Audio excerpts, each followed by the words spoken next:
नमस्कार, मैं रवीश कुमार आपका स्वागत करता हूं इस विशेष रिपोर्ट में। अगर आप चैनल पर नए हैं तो चैनल को सब्सक्राइब जरूर करें ताकि सही जानकारी आप तक पहुंचे। जहां आज हम दुनिया की सबसे तेजी से बिगड़ती अंतर्राष्ट्रीय सामरिक स्थिति पर एक गहरी नजर डालेंगे। आज की तारीख है 7 अगस्त 2025 और गाजा से न्यूक्लियर शक्ति ईरान तक फैलती यह त्रासदी हमें याद दिलाती है कि मानवता कब तक चुप रहेगी। इस वीडियो में हम विस्तार से जानेंगे गाजा में पानी, खाद्य और जीवन की संकटग्रस्त स्थिति, इजराइल के विस्तारवादी योजनाएं, ईरान का सैन्य संरक्षण और पूरी दुनिया पर इनके प्रभाव। गाजा में भयंकर मानवीय संकट, पानी और भूखमरी का महासंकट। गाजा में प्रतिदिन प्रति व्यक्ति सिर्फ 3.5 लीटर पानी मिल रहा है, जबकि संयुक्त राष्ट्र का न्यूनतम मानक 15 लीटर है। अधिकांश जल स्रोत दूषित हैं। सीवेज और जहरीली रासायनिक गंदगी मिलने से डायरिया और हेपेटाइटिस जैसी बीमारियां तेजी से फैल रही हैं। पाइपलाइनें और डेसिलिनेशन यूनिट्स या तो क्षतिग्रस्त हैं या बंद, और ईंधन की कमी ने जल वितरण पूरी तरह बाधित कर दिया है। बच्चों की जान खतरे में। गर्भवती महिलाओं, जन्मजात शिशुओं और उन बच्चों के लिए जो दूध नहीं पिया सकते, माता पिता बेहद संघर्ष कर रहे हैं। यूनिसेफ की रिपोर्ट बताती है कि अभी तक 154 भूख से होने वाली मौतें हो चुकी हैं, जिनमें 89 मौतें सिर्फ छोटे बच्चों की रही हैं। वे घरेलू नुस्खे जैसे चने का पेस्ट या हर्बल मिश्रण बच्चों को खिलाते हैं, जिसकी वजह से अक्सर पौष्टिकता नहीं बल्कि बीमारी फैलती है। सहायता केंद्रों पर हमले।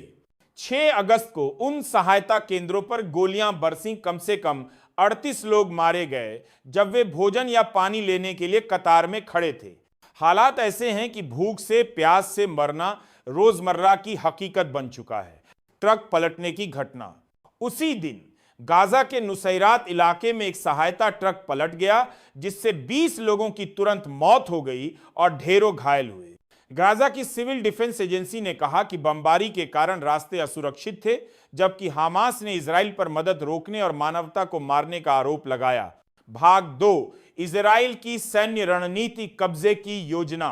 प्रधानमंत्री बेंजामिन नेतन्याहू ने गाजा पट्टी का पूर्ण सैन्य कब्जा करने की रणनीति को अंतिम रूप दिया है, जिसमें बॉर्डर तक पूरी सैन्य उपस्थिति शामिल है। इस योजना का उद्देश्य हमास को पूर्ण समाप्त करना बताया गया है।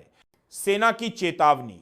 इजरायली सेना के चीफ ऑफ स्टाफ एयाल जमीर ने चेतावनी दी है कि गाजा के बाकी हिस्सों को कब्जा करने से सेना के जवान फंस सकते हैं और बंधकों की जान को खतरा हो सकता है। आसक्त अख्तार बूझ समझ का डेटे का। उन्होंने यह भी कहा कि वर्तमान में इजराइल करीब 75% गाजा पर नियंत्रण बनाए हुए है, लेकिन आगे बढ़ना रणनीतिक रूप से खतरनाक हो सकता है। आंतरिक राजनीति में तनाव।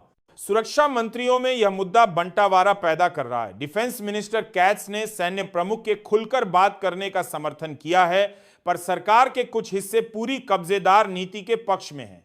यह मामला घरेलू और अंतर्राष्ट्रीय दबाव के बीच इजराइल की झूलती नीति को दर्शाता है।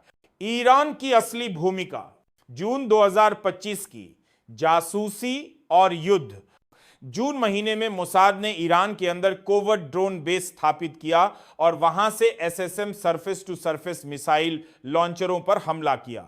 इजरायली एयरफोर्स ने 200 विमानों की उड़ानों का संचालन कर 100 से अधिक ठिकानों जैसे मिसाइल लॉन्चर, आईआरजीसी कमांड केंद्रों पर हमले किए। कुछ कमांडर भी मारे गए। राष्ट्रपति पर हमला।